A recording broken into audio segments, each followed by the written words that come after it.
A aula de hoje é sobre as noções básicas de matemática financeira.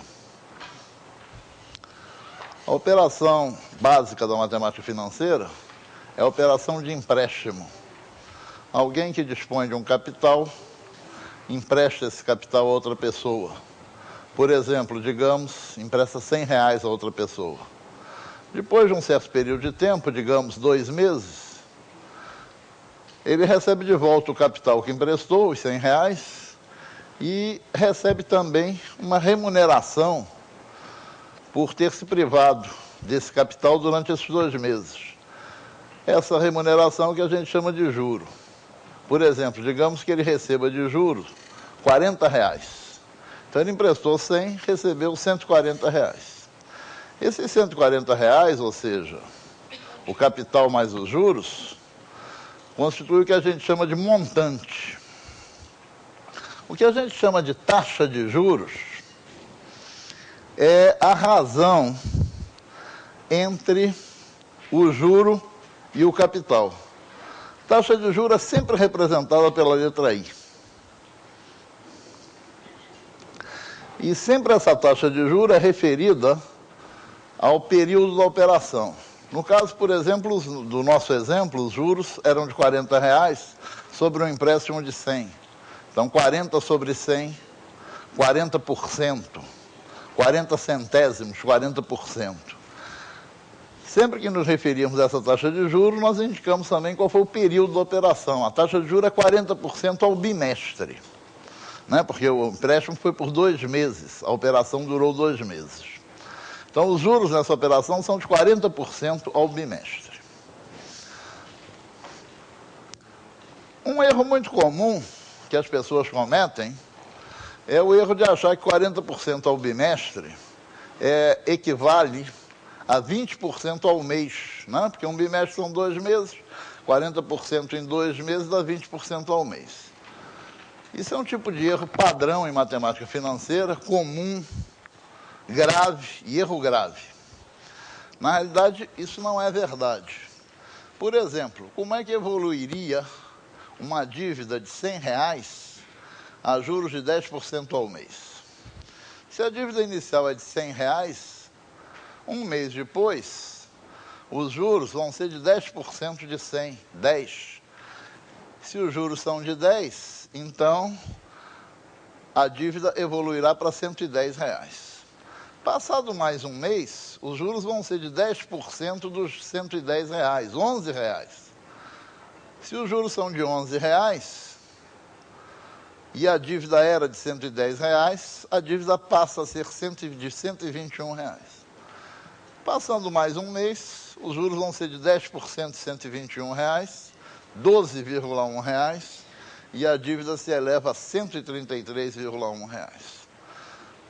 Vocês reparem que os mais ingênuos, as pessoas mais leigas no assunto, poderiam pensar que um juro de 10% ao mês daria em 2 meses 20%. Isso absolutamente não é verdade. O nosso quadro aí mostra que em 2 meses o juro foi de quantos por cento?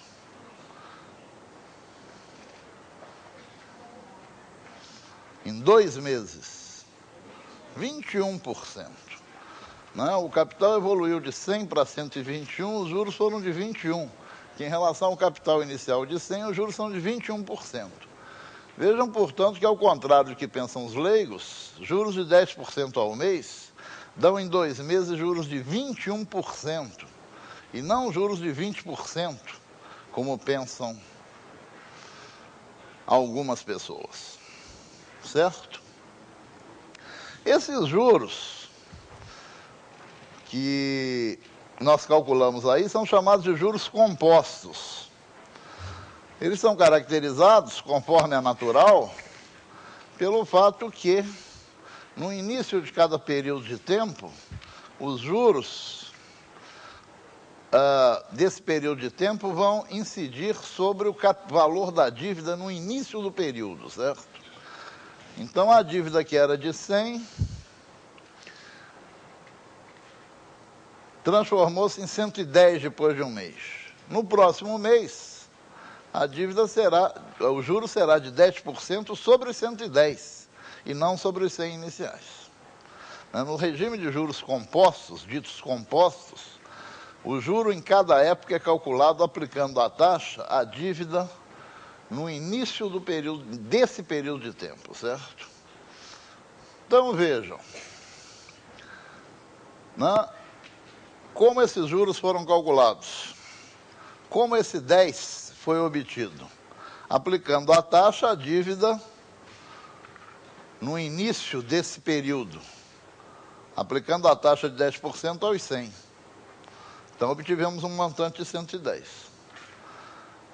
No próximo mês, os juros vão ser de 10% dos 110. Portanto, vão ser de 11, elevando o montante a 121. Infelizmente, os nossos livros ensinam na escola uma coisa chamada juros simples. Essa história de juros simples é a seguinte: havia um reino encantado onde havia um velho muito rico e havia um príncipe muito sem dinheiro. Aí o príncipe chegou para o velho e pediu um empréstimo de R$100. O velho concordou desde que a taxa de juros fosse 10% ao mês. Passado um mês, a dívida do príncipe está em R$110. Nesse exato momento surge uma fada encantada que joga uma dose de pó de pirlim-pim-pim no velho. E embora o príncipe deva, nesse momento, R$110, o velho toma-se de súbita bondade e diz para o príncipe que só vai cobrar juros sobre os R$100 que o príncipe devia no início do outro mês. O príncipe acha, evidentemente, isso ótimo, não? E de modo que, passado mais um mês, a dívida do príncipe não é acrescida de juros de R$11, né? Apesar da dívida ser de 110. E sim acrescida de juros de 10% sobre a dívida inicial. É acrescida de 10, portanto a dívida vai para 120. Nesse exato momento, surge a fada, e a fada joga uma dose de pó de pirlim-pim-pim dupla no velho. Sim, porque se ela jogasse uma dose só de pó de pirlim-pim-pim, o velho diria que, em vez de cobrar juros sobre os 120 que o príncipe está devendo agora, cobraria só sobre 110 do mês passado. Mas o velho resolve cobrar juros só sobre os 100 iniciais. E aí a dívida do príncipe vai para 130. Surge a fada, joga agora a dose tripla de pó de pirlim-pim-pim, e o velho, em vez de cobrar juros sobre os 130, ou sobre os 120 do mês anterior, ou sobre os 110, cobra juros só sobre os 100, o que fará com que a dívida vá para 140. Juros simples estão reduzidos, então, ao seu contexto adequado, do conto de fadas. Por que alguém que é detentor de um direito de receber R$120 vai cobrar juros sobre 100? Isso não faz o menor sentido na vida real, certo? De modo que juros simples, infelizmente, são ensinados na 7ª série. Melhor seria se esse assunto não fosse abordado na 7ª série. Porque não só é uma coisa bastante inútil, como ainda cria no aluno a falsa impressão que ele está sabendo fazer cálculos de juros, quando na realidade os juros da vida real são todos compostos e não simples. A estudar apenas juros simples, melhor seria não estudar. Se o nosso livro, adotado na escola, traz juros simples e não faz menção a juros compostos, melhor é que você não ensine juros simples. Porque isso vai criar no aluno a falsa impressão que o mundo vive a juros simples. Isso absolutamente não é verdade. Então as pessoas vão cometer erros de análise, né? Achando que 10% ao mês dá 20% em 2 meses, dá 30% em 3 meses, etc. Certo? O regime de juros compostos, de taxa I, um principal igual a C0, transforma-se depois de N períodos de tempo em um montante CN igual a C0 que multiplica 1 mais I elevado a N. Essa é a fórmula básica da matemática financeira. Se você tem uma dívida inicial, uma dívida na época 0 igual a C0, depois de N períodos de tempo, a sua dívida será CN igual a C0 multiplicado por 1 mais I elevado a N. A justificativa dessa fórmula, que é a fórmula mais importante da matemática financeira, é a seguinte: chamando de C índice K a dívida após K períodos de tempo, vamos raciocinar qual será a dívida um período de tempo depois, qual será a dívida no período K mais 1. Ora, a dívida no período K mais 1, CK mais 1, será igual à dívida anterior CK mais o juro. E o juro é obtido aplicando a taxa a essa dívida CK.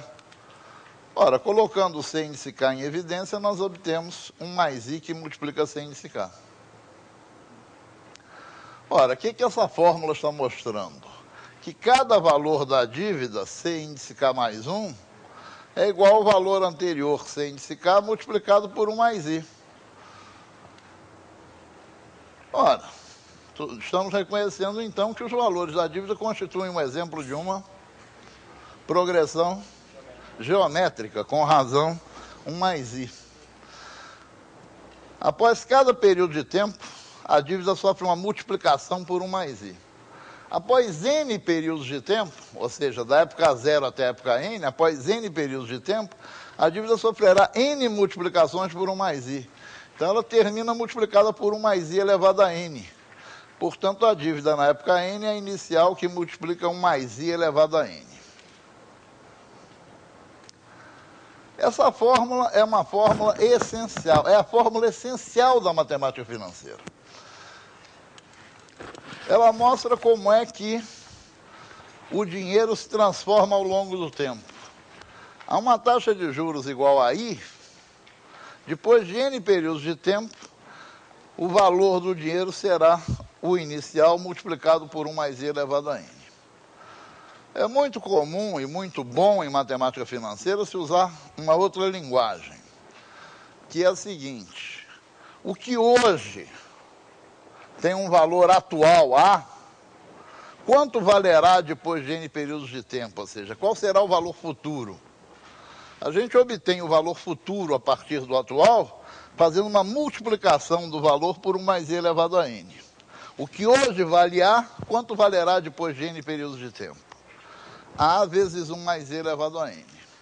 Ou seja, leva-se um valor para o futuro, multiplicando-o por 1 mais I elevado a N.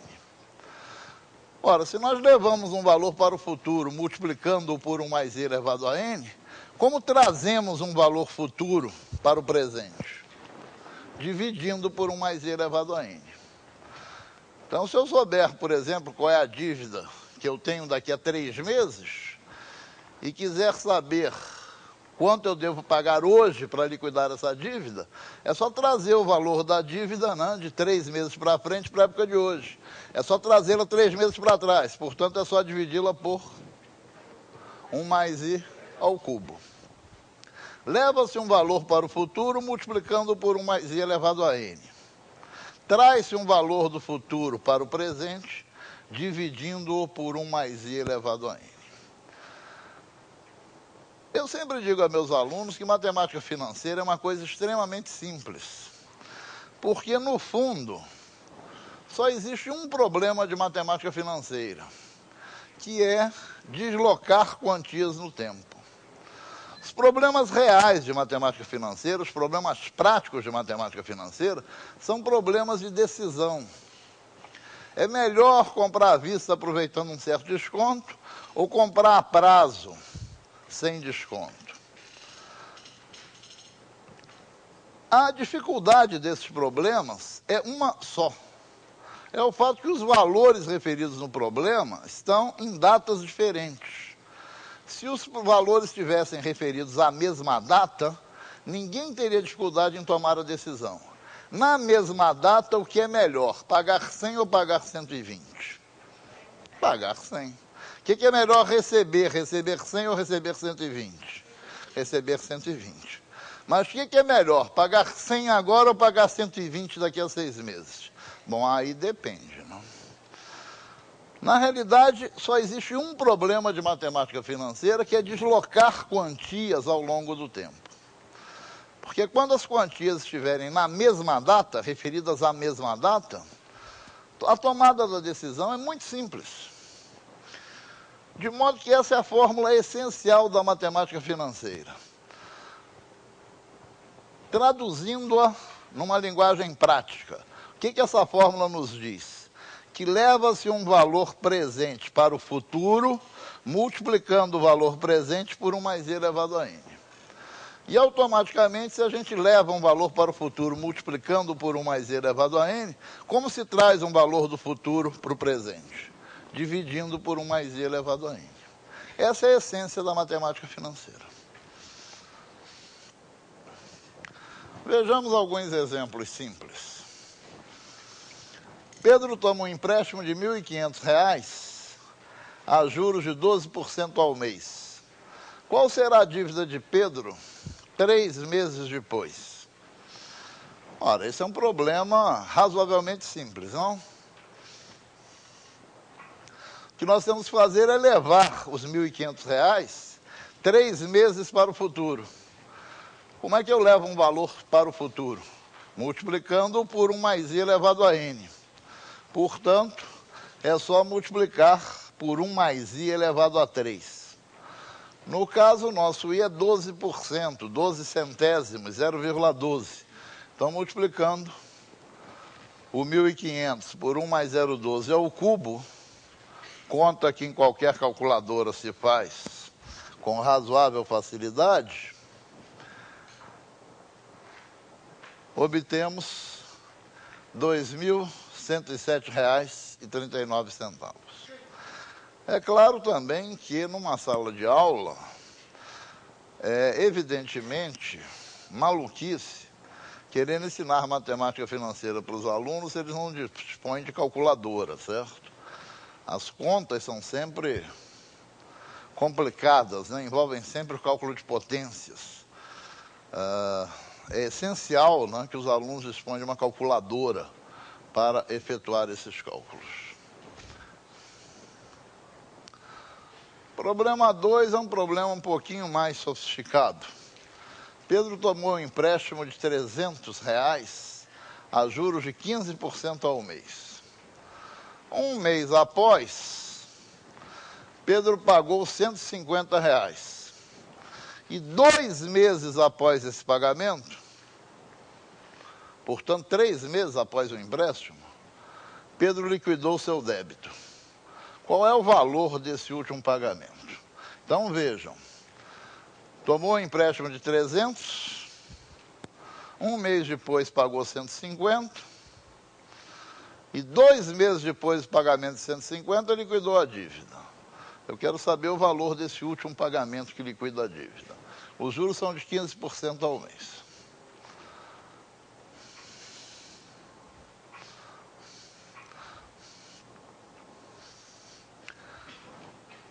Estão desenhados aí na tela os dois esquemas possíveis de pagamento da dívida, né?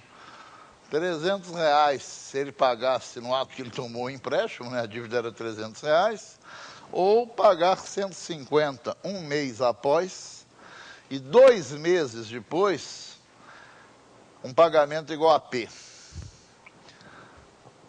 Ou seja,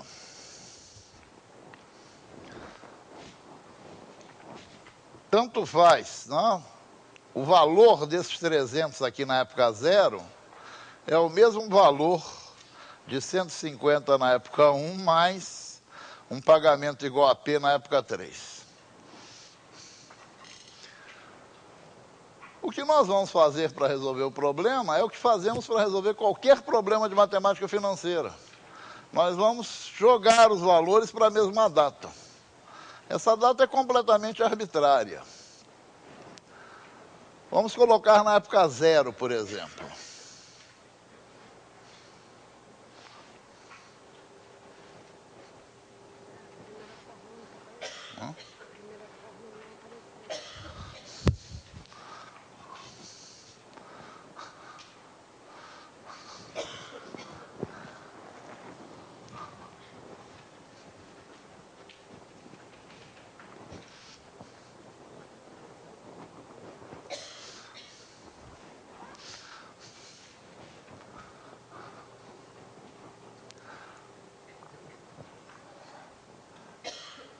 Na época zero, no primeiro esquema, o valor da dívida era de 300. E no segundo esquema, qual era o valor da dívida na época zero? No segundo esquema, a dívida é formada por um pagamento de 150 na época 1. Ora, como é que eu levo esse 150 para a época 1? Da época 1 para a época 0. Como é que eu levo esse 150 um período para trás?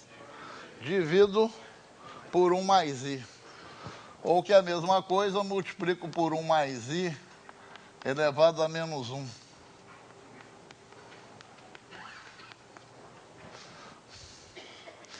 E agora eu tenho que levar o pagamento igual a P da época 3 para a época 0. Como é que eu levo esse pagamento igual a P da época 3 para a época 0? Dividindo por 1 mais i a 3. Ou seja, multiplicando por 1 mais i elevado a menos 3.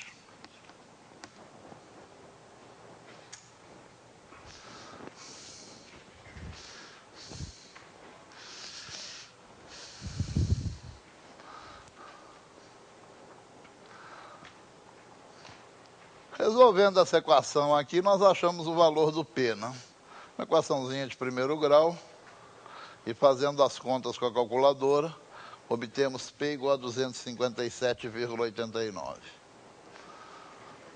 Um outro problema, talvez o mais interessante de todos até agora. Pedro tem 3 opções de pagamento na compra de vestuário. Ele pode comprar à vista com 3% de desconto. Pode comprar em 2 prestações mensais iguais, sem desconto. A primeira prestação sendo paga 1 mês após a compra. E ele pode dividir, sem desconto, em 3 prestações mensais iguais, mas aí pagando a primeira no ato da compra.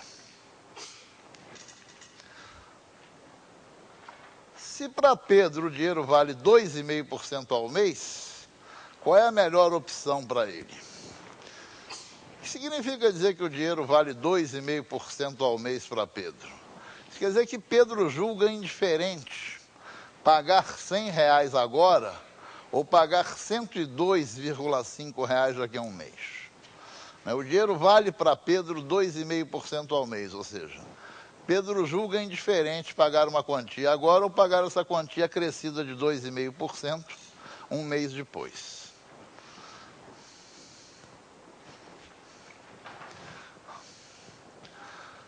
Como não se diz no problema o preço do artigo,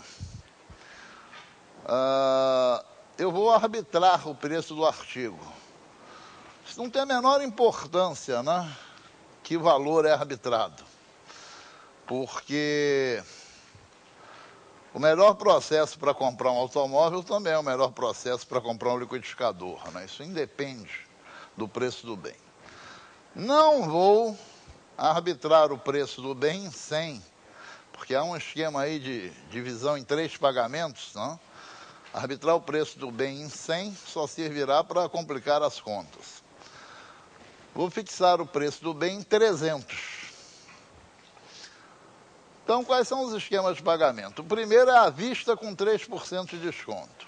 Com 3% de desconto, qual é o desconto? 3% de 300, 9. Então, o desconto é de R$ 9,00, o preço à vista com desconto acaba sendo R$ 291.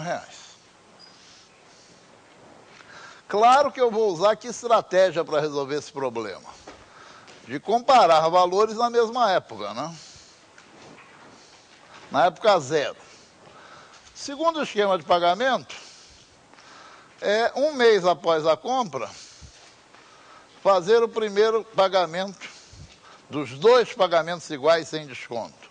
Ora, 300 dividido em dois pagamentos sem desconto, 150 e 150.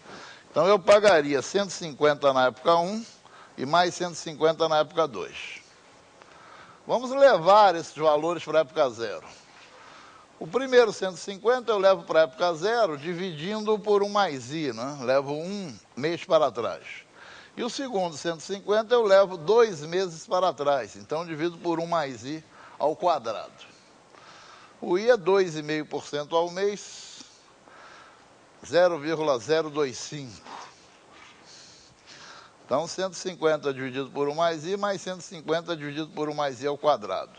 Enquanto 289,11. O segundo esquema de pagamento é equivalente a pagar no ato da compra R$ 289,11. E o terceiro esquema de pagamento, 3 pagamentos iguais, sem desconto. Então, 300 em 3 pagamentos iguais, 100, 100, 100. Só que o primeiro é na época da compra, no ato da compra. Levando tudo para a época da compra, o primeiro 100 já está na época da compra, o segundo 100 tem que vir um tempo para trás, então ele é dividido por 1 mais i. E o terceiro 100 tem que vir 2 meses para trás, então é dividido por 1 mais i ao quadrado. Então dá, fazendo as contas, 292,74. Qual é a melhor alternativa de pagamento? Se eu estou pagando, eu quero pagar menos, né? Então é a alternativa 2, né, em que eu pago 289,11. Qual é a pior? É pagar em 3 vezes. Grande parte das pessoas acham que quanto mais dividido, melhor, né? Mas isso não é uma decisão propriamente racional, né? É uma decisão emocional. Uma situação extremamente importante é quando você compra um bem em muitas prestações, em muitos pagamentos iguais. Uma lista de pagamentos em épocas diversas é chamada de uma série de pagamentos ou de uma anuidade. Nos interessa particularmente as séries uniformes, que são séries em que os pagamentos são todos iguais e estão igualmente defasados no tempo. O intervalo entre pagamentos sucessivos, o intervalo de tempo entre pagamentos sucessivos é sempre o mesmo. Há uma fórmula extremamente importante, que é a fórmula que dá o valor atual da série. O que nós chamamos de valor atual da série é o valor da série de pagamentos, uma unidade de tempo antes do primeiro pagamento. O que nós chamamos de valor atual da série é o valor dessa série de pagamentos em que época? Na época, uma unidade de tempo antes da data do primeiro pagamento.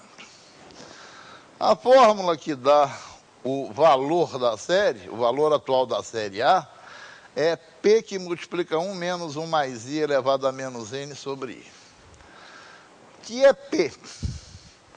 P é o valor dos pagamentos, é o valor das prestações. I é a taxa de juros e N é o número de pagamentos. Então, esse P, 1 menos 1 mais I elevado a menos N sobre I, é exatamente o valor da série de pagamentos um tempo antes do primeiro pagamento. Temos aqui o esquema da nossa série. N pagamentos iguais a P. O que nós vamos determinar é o A desta série. É o valor da série um tempo antes do primeiro pagamento. Portanto, no nosso esquema, é o valor da série na época zero. Ora, é fácil calcular. Para levar esses pagamentos para a época zero, o que temos que fazer? O primeiro pagamento da época 1 tem que ir um tempo para trás. Então, ele é dividido por 1 mais i elevado a 1. O segundo pagamento, que está na época 2, tem que ir 2 tempos para trás. Então, ele é dividido por 1 mais i ao quadrado. Terceiro pagamento, teria que ir 3 tempos para trás. Então, seria dividido por 1 mais i ao cubo. E o último pagamento terá que vir n tempos para trás. Então, vai dividido por 1 mais i elevado a n. Estamos enxergando aí uma progressão geométrica, uma PG, de razão 1 sobre 1 mais i, de razão 1 mais i elevado a menos 1. Aplicando a fórmula aqui da soma dos n primeiros termos da PG, encontramos a fórmula do A da série. O que é o P nessa fórmula, hein? É o valor das prestações. O que é o I? O que é o N? O que é o N? É o número de prestações, hein? O N não tem nada a ver com as datas das prestações. Nesse meu esquema aqui, como eu comecei a primeira prestação na época 1, a última terminou na época N. Mas eu poderia estar começando os pagamentos na época 0, por exemplo, a última terminaria na época N-1, ou mesmo em épocas mais estranhas, né? O N não tem nada a ver com as épocas dos pagamentos. O N é o número de pagamentos. E o que é o A? É o valor da série um tempo antes do primeiro pagamento.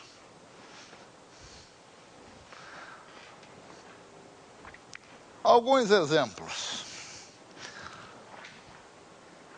Um bem cujo preço à vista é R$ 1.200 é vendido em 8 prestações mensais iguais, postecipadas. Ou seja, a primeira prestação é paga um mês após a compra. Se a primeira prestação fosse paga no ato da compra, chamaríamos as prestações de antecipadas. Então, 8 prestações mensais iguais postecipadas. Os juros são de 8% ao mês. Determine o valor das prestações. Ora, como a primeira prestação é exatamente um mês após a compra, o valor à vista é exatamente o valor na época da compra, ou seja, um mês antes do primeiro pagamento, ou seja, o valor à vista é o A desta série de pagamentos. Portanto, aplicando a fórmula, né, o A é 1.200, o N, número de pagamentos, é 8, o I é 8%. Nós, aplicando a fórmula, nós vamos ter que 1.200, que é o A, é igual a P1 menos 1 mais I elevado a menos N sobre I. Isso aqui nos permite o cálculo do P, e as prestações são de R$ 208,82.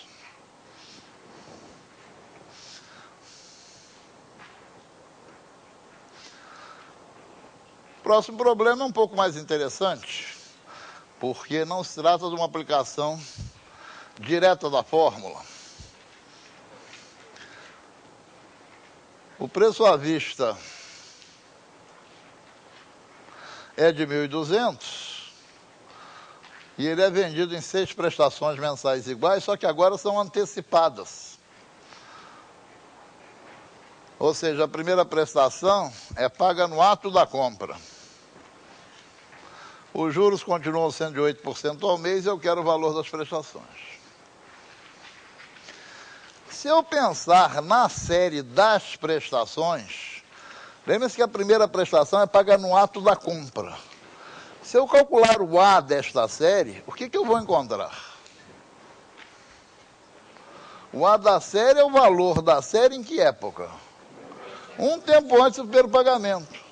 Então eu vou encontrar o valor da série um mês antes do primeiro pagamento, ou seja, um mês antes da compra. Então aqui isso aí não vai ser igual ao valor à vista.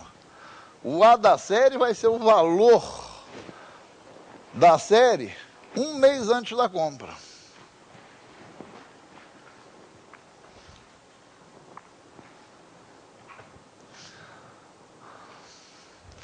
Então, esse A da série é o valor um mês antes da compra. O preço à vista, 1.200, é o preço no ato da compra. Um mês antes da compra, esse preço é 1.200 dividido por 1 mais I. 1.200 dividido por 1,08. Igualando os dois,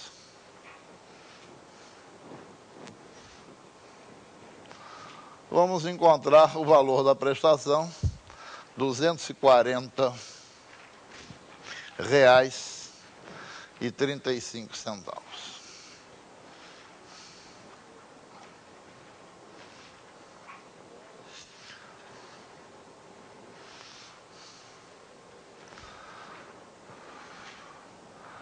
Problema 6, também interessante.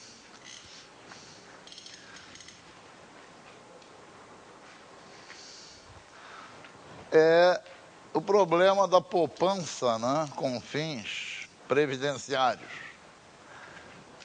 Você quer, durante 10 anos, investir uma certa quantia mensalmente, que lhe assegure, ao fim desse prazo, durante 30 anos, uma renda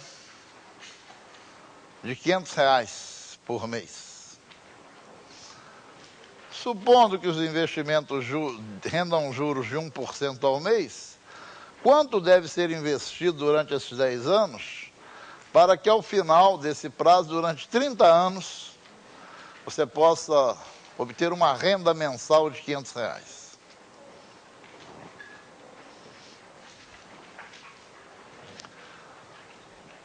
Aí nós temos desenhados os pagamentos que nós efetuaremos ao Fundo de Previdência. 10 anos, 120 meses. Durante 120 meses, nós investiremos uma quantia igual a P. Depois disso, durante 30 anos, portanto, durante mais 360 meses, que somados aos 120 meses de contribuição, totalizam 480 meses. 480 meses. Nós vamos obter uma retirada de R$ 500 por mês. É claro que o que nós vamos retirar é exatamente o que nós acumulamos durante a fase de depósitos. De modo que o valor das retiradas tem que ser igual ao valor dos pagamentos que fizemos, certo? Então, nós vamos resolver esse problema igualando, na mesma época, o valor dos pagamentos ao valor das retiradas. Não há nesse problema uma época excelente para a resolução. A época 0, por exemplo, é excelente para a primeira das séries, porque é um tempo antes do primeiro pagamento, mas não é excelente para a segunda. A época 120 é excelente para a segunda série, mas não é para a primeira. Vamos escolher a época 120.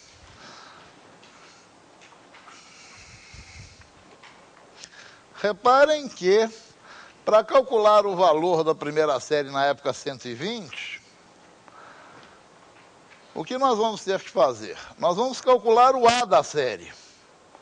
O A da série é P que multiplica 1 menos 101 elevado a menos 120 sobre 001. Esse A da primeira série é o valor da primeira série na época 0, não na época 120. Agora nós vamos ter que levar esse valor para a época 120. Então, como é que nós avançamos com esse valor 120 meses? Multiplicando por 1 mais I elevado a 120. Então, o que fizemos para calcular o valor da primeira série na época 120? Calculamos o A da série, que é o valor na época 0. E depois levamos esse valor para a época 120. multiplicando por 1 mais i elevado a 120. Já para a segunda série, o valor dela na época 120 é simplesmente o A da série. Então foi só aplicar a fórmula, né? P, o P da segunda série é 500, 1 menos 1 mais i elevado a menos n sobre i. Lembro que o n é o número de pagamentos, na segunda série são 360 pagamentos. Agora vejam só, vejam como é que a nossa intuição às vezes nos trai. Eu vou depositar apenas durante 10 anos, depois eu vou retirar R$500 durante 30 anos. Quanto é que vocês acham que deve ser depositado a cada mês durante esses 10 anos, para que depois, durante o triplo do tempo, a gente possa obter R$500 por mês? Vamos lá, palpites, opiniões, achismos. 1.000, 200, R$50,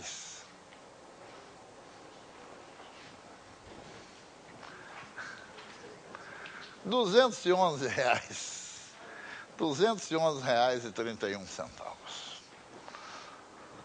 Isso porque os depósitos foram apenas durante 10 anos.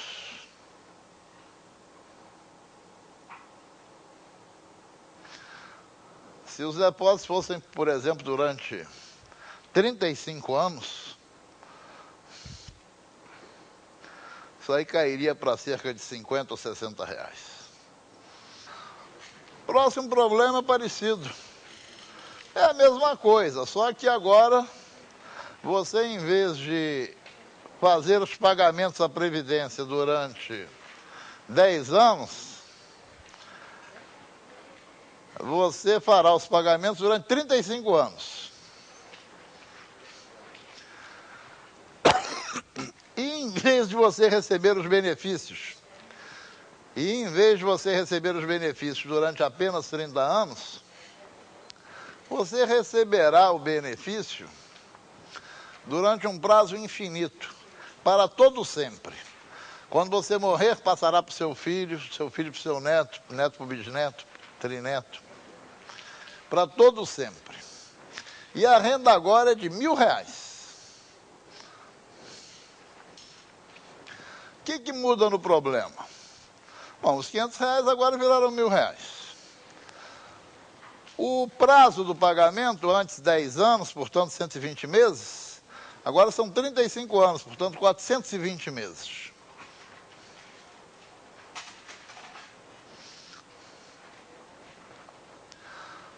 E as retiradas são durante infinitos anos. O que nós vamos fazer vai ser novamente igualar os valores numa época. Por exemplo, na época 420.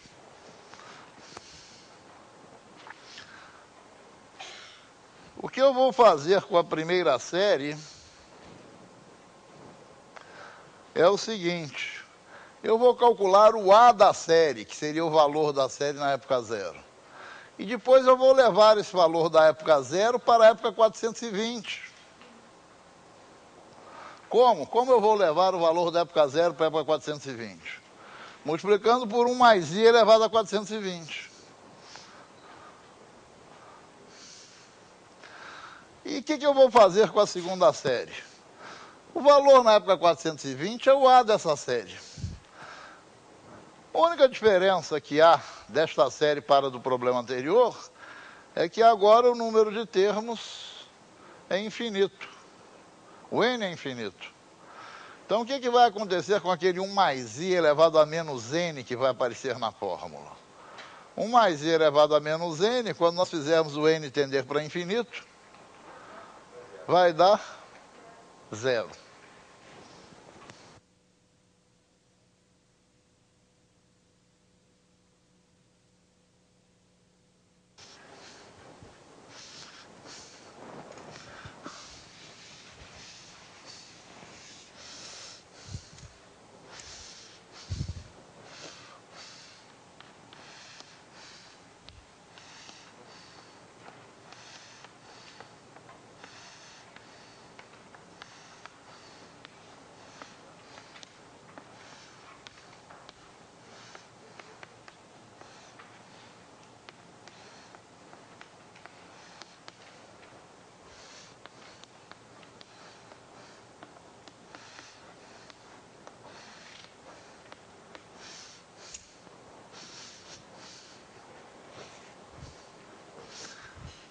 Então,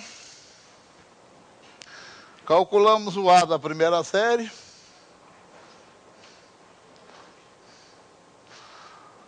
O A é o valor da série na época 0. Depois levamos para a época 420, multiplicando por 1 mais I elevado a 420. Igualamos ao A da segunda série. P, 1 menos 1 mais I elevado a menos N sobre I. Aqui, como N é infinito, o nosso 1 mais I elevado a menos N ficou igual a 0. Fazendo as contas, nós encontramos o P igual a 15,55. Ou seja, se conseguimos fazer com que o dinheiro renda 1% ao mês, isso é meio difícil, hein?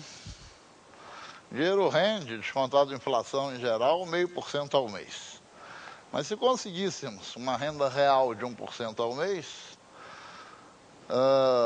acumular 15,55 reais por mês nos garantiria, depois de 35 anos, uma pensão perpétua de R$1.000.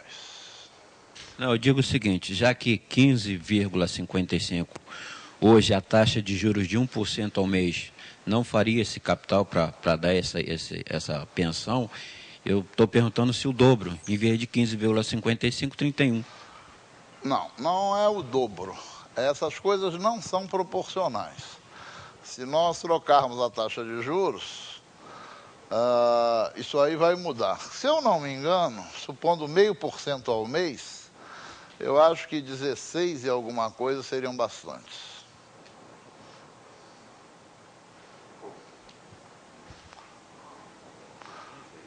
Podemos conferir.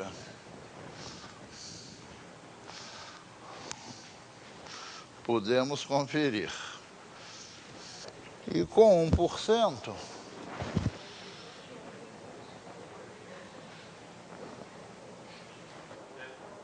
dá 15 mesmo, não. E dá 140, 0,5%. Por que essa diferença, Morgado, tão grande? As coisas não são proporcionais. Se você mexe na taxa de juros, você veja que o processo é de acumulação na Previdência. Se a taxa de juros é alta, o teu dinheiro acumulado rende muito. Então acumula um montante muito grande. E depois você não vai retirar o dinheiro todo de vez, você vai retirar o dinheiro aos poucos. Então ele continua rendendo. Então se a taxa de juros é alta, você pode ter contribuições pequenas. Agora, se a taxa de juros for baixa, o dinheiro que se acumula quase não rende. Só mais uma pergunta aí, Morgado. Eu teria como ver qual foi o capital que durante esse período todo o banco fez em cima só desse valor? Se você for um auditor do Banco Central, sim, né? Não, sem considerar, estou considerando só a taxa de juros de 1% em cima do que eu apliquei, independente do que o banco fez lá internamente as suas aplicações. Claro. Estou supondo que o seu dinheiro renda 1%.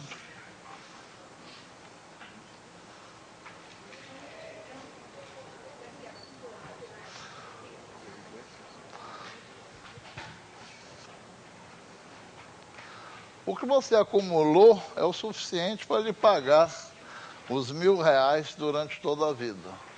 Ora, se lhe pagam os R$1.000 durante toda a vida, a única maneira de ser possível o pagamento por toda a vida é não diminuir o montante, só te pagarem os juros. Então esses R$1.000 que estão te pagando são os juros do teu dinheiro. Eles são 1%, portanto, do teu dinheiro. Então você acumulou, o montante acumulado daqueles depósitos tem que ser igual a R$100.000. Para que te rendam uns R$1.000 por mês durante toda a vida. O problema do qual eu fugi durante toda essa exposição foi o problema do cálculo da taxa de juros. Qual é a taxa de juros na compra de um veículo cujo preço à vista é de R$8.000 e que é pago em 24 pagamentos mensais de R$400? O primeiro pagamento sendo efetuado no ato da compra. Se formos tentar abordar esse problema ingenuamente,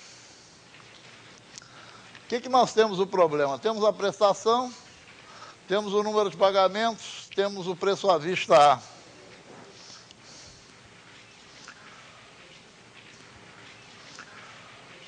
Se formos tentar usar a fórmula do A, vamos ter uma equação dificílima para calcular o I.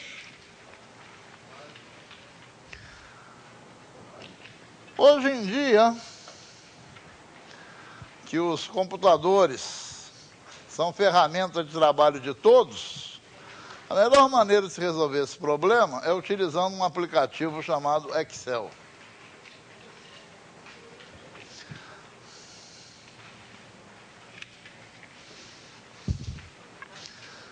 Na planilha do Excel, nós vamos procurar aquele comando FX.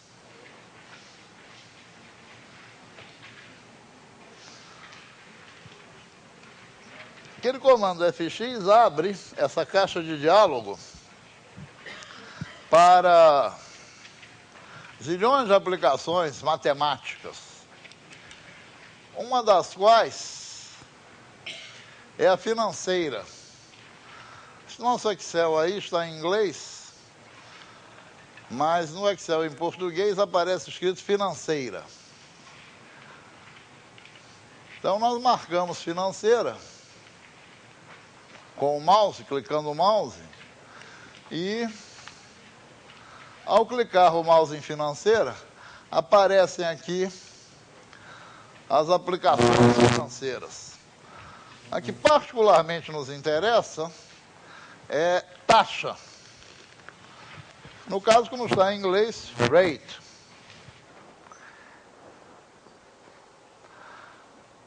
Apertando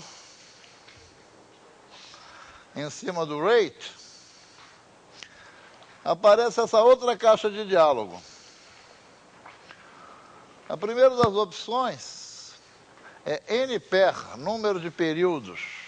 É o número de pagamentos, no caso, 24. Então, nós digitamos 24. A segunda, PMT, é a prestação. Em português,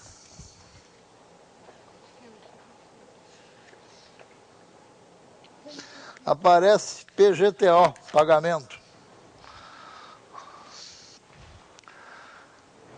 O Excel funciona com a lógica do contador.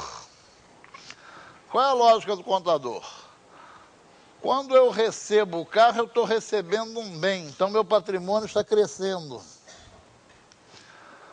Então está entrando dinheiro no meu bolso, está entrando valor no meu bolso, então esse valor é positivo.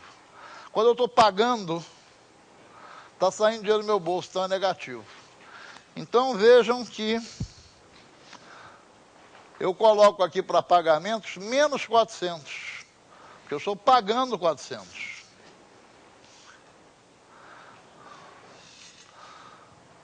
PV, eu deixo em branco.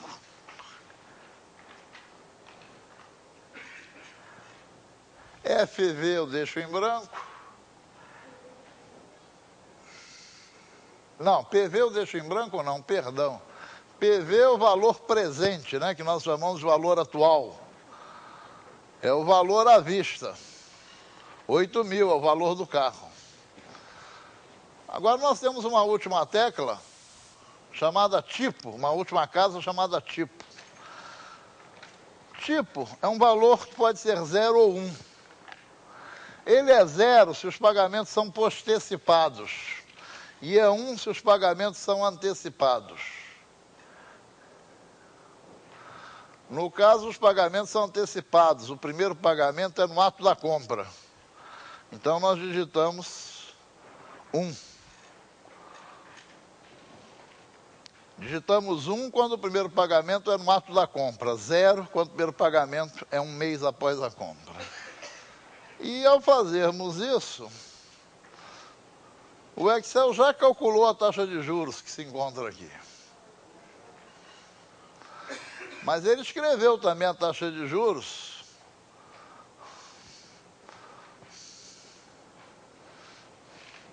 na planilha do Excel. Os juros aí dessa venda eram de 1,66% ao mês. Esse problema que nós resolvemos também, nós calculamos a taxa de juros do ponto de vista do cliente, né? Que está recebendo o carro que vale 8 mil e está pagando R$400. A taxa de juros para o cliente é a mesma taxa de juros para o vendedor. Só que o vendedor está se desfazendo do bem de 8 mil reais. Então, para ele, os 8 mil são negativos. E os pagamentos que o cliente faz são recebimentos. Então, as prestações de 400 para ele são positivas, certo? Esse problema pode ser resolvido do ponto de vista do cliente ou do vendedor. Para o outro problema. E o Excel também,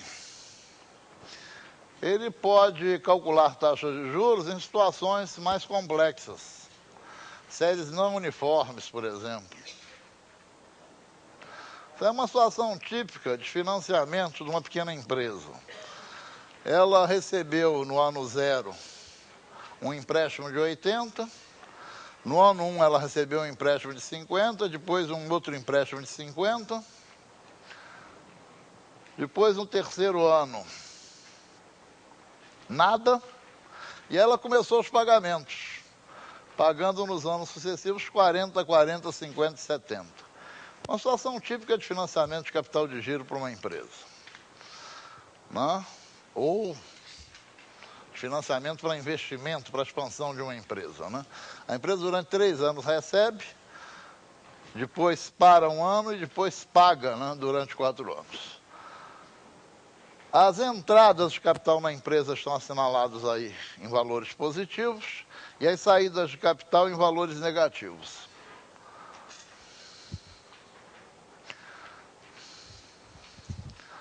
O Excel também faz esse tipo de cálculo. Nós primeiro colocamos em células adjacentes do Excel o fluxo de caixa, né?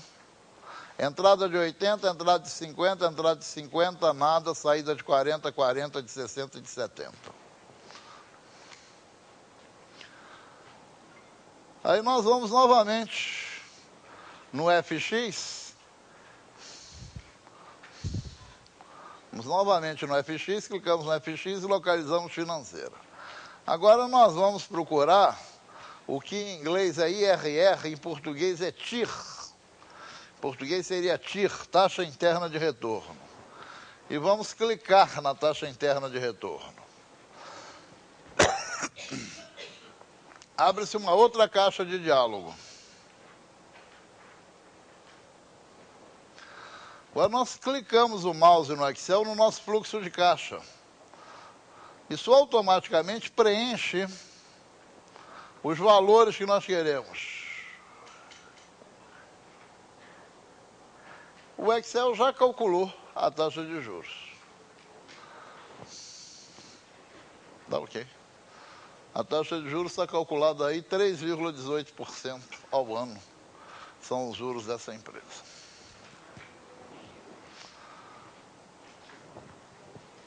Então essa foi a nossa aula de noções de matemática financeira. Espero que tenha sido útil. Obrigado.